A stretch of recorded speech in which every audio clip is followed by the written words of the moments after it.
किसी ने बड़े कमाल की बात कही है कि लोगों को सफाई देने में अपना समय बर्बाद मत करना, क्योंकि लोग तो वही सुनते हैं जो वो सुनना चाहते हैं। हाय गाइस, मेरा नाम है आरजे कार्तिक और आपके लिए एक छोटी सी कहानी। ये कहानी एक सरकारी दफ्तर की, जहां के बॉस बड़े परेशान थे क्योंकि उनके कर्मचारी थे शर्मा जी, जो समय पर ऑफिस नहीं आते थे। हफ्ते में 2 या 3 दिन लेट आते थे। बाकी के एम्प्लॉयज आकर के कहते थे कि सर हम पागल हैं क्या, वो लेट आते हैं, उन्हें आप कुछ नहीं कहते, हम थोड़ा भी लेट होते हैं आप हमें डांटने लगते हैं। शर्मा जी बड़े सीनियर थे, काफी समय से ऑफिस में थे, सब उनकी इज्जत करते थे, व्यवहार में बड़े अच्छे थे। लेकिन बॉस चाहते थे कि इनको भी समय पर ऑफिस बुलाया जाए। ये सही नहीं है जो ये कर रहे हैं। रोजाना आकर के जब भी लेट होते थे कोई कहानी सुनाते थे कि आज वो हो गया था, ये हो गया था। बॉस ने अपने सुपर बॉस से बात की, लेकिन उन्होंने कहा कोई बात नहीं, शर्मा जी अच्छे इंसान है, उनको छोड़ दो, उनको कुछ मत कहो, आने दो, लेट आते हैं तो। लेकिन बॉस ने ठान लिया था कि शर्मा जी को भी समय पर ऑफिस बुलाना है। बॉस ने डिसाइड कर लिया कि अगले हफ्ते में एक भी दिन अगर लेट होंगे तो एक्शन लिया जाएगा। 2-3 दिन शर्मा जी सही समय पर आए, गुरुवार के दिन शर्मा जी लेट हो गए। सब लोग ऑफिस पहुंच चुके थे, शर्मा जी का कोई अता पता नहीं था। बॉस ने चपरासी से कहा कि एक काम करना, आ जाएं, सीधे मेरे कैबिन में भेजना। शर्मा जी दौड़ते भागते पहुंचे, आधे 1 घंटे लेट हो गए थे। चपरासी ने कहा अरे बड़े साहब बुला रहे हैं, कैबिन में जाइए। कैबिन में पहुंचे तो बॉस शर्मा जी को देखते ही बिफर पड़े, डांटने लगे कि क्या चल रहा है आपका।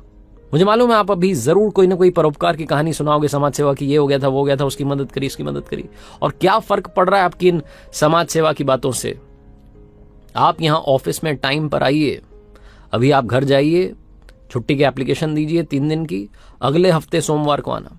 बॉस ने सीधा सीधा डांट करके भगा दिया। शर्मा जी उदास थे, बाहर जाकर के छुट्टी की एप्लीकेशन लिखी, ऑफिस से बाहर निकल गए और सोचने लगे कि क्या करूं, आज का तो पूरा दिन खाली पड़ा है। एक काम करता हूं, वो सुबह जिस बच्चे की वजह से लेट हो गया था, जिसे हॉस्पिटल पहुंचाया था, एक बार जाकर के देख लेता हूं क्या हुआ। उस बच्चे का एक्सीडेंट हो गया था, कहीं कुछ ज्यादा गंभीर चोट तो नहीं है। क्योंकि वही बच्चा था जिसकी मदद करने की वजह से शर्मा जी को आज डांट पड़ी थी, छुट्टी की एप्लीकेशन देनी पड़ी थी। यही सब सोचते हुए पहुंच गए अस्पताल। हॉस्पिटल में जाकर के डॉक्टर से पूछा कि बच्चे के हाल क्या है। डॉक्टर ने कहा आप टाइम पर लेकर के आ गए, बच्चे की जान बच गई। और सुनिए, उस बच्चे के मम्मी पापा आए हैं, उनसे मिल लीजिए। डॉक्टर साहब शर्मा जी को लेकर के उस बच्चे के मम्मी पापा से मिलवाने गए, और जहां उस बच्चे के मम्मी पापा से शर्मा जी मिले, शॉक्ड थे। इशारों में कहने लगे सर वो आपका बेटा है। सामने शर्मा जी के बॉस खड़े थे, हाथ जोड़ करके, और धन्यवाद दे रहे थे, कह रहे थे कि तुमने मेरे बच्चे की जान बचा ली। अगर तुम टाइम पर उसे हॉस्पिटल लेकर के नहीं आते, उस एक्सीडेंट की वजह से मेरे बच्चे की जान चली जाती।